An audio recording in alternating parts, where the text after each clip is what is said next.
Magandang umaga! Kumusta po? Narito po ulit ang update natin para sa lagay ng ating panahon.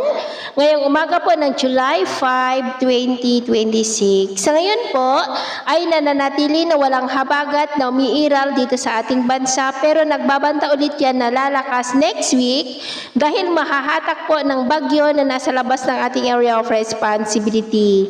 Ito po ay isa na ngayong super typhoon na taglay ang lakas ng hangin na maabot hanggang sa 260 kilometers per hour.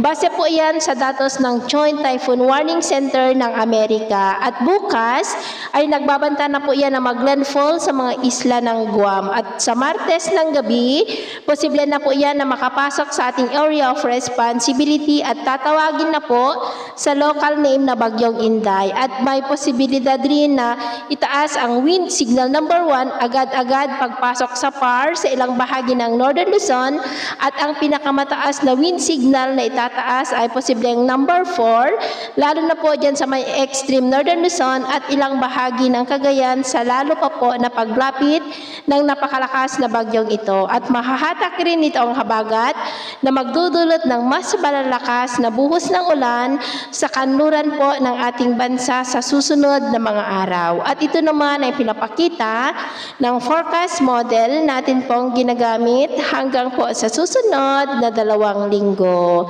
At sa lagay naman ng ating panahon, ngayong madaling araw ay maayos naman ang panahon sa malaking bahagi ng bansa, pero may tsansa ng mga isolated rains sa ilang bahagi po ng Pangasinan, Aurora, Quezon, Marinduque, Catanduanes, Negros, Romblon, Dumaguete, southern part ng Cebu, Bohol, southern Leyte, northern Samar, Dinagat Island at ilang bahagi po ng Sarangani. At mamaya ay sisikat ang araw sa malaking bahagi ng bansa pero may tsansa muli ng maulap na kalangitan with isolated rains sa ilang bahagi po ng Quezon, Marinduque, Calapan, Cadiz, southern part ng Negros, Cebu, Bohol, southern Leyte, Zamboanga del Sur at Sarangani. At mamayang hapon po, posible muli ang maulap na kalangitan with isolated rains sa ilang bahagi ng ating bansa, lalo na dyan sa may Pangasinan, ilang bahagi ng Zambales, Mindoro, Palawan, Western Visayas, Central Visayas at ilang bahagi ng Mindanao. Kaya mag-ingat po tayo sa mga banta ng mga pagbaha at pagguho ng lupa.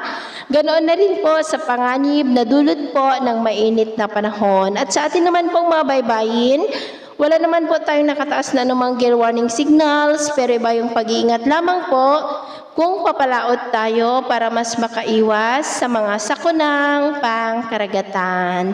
So ito lang latest update natin sa araw na ito. Ako muli si James na nagsasabing sa kahit anong pagsubok po na darating sa ating buhay, huwag po tayong mawawalan ng pag-asa. Thank you and God bless!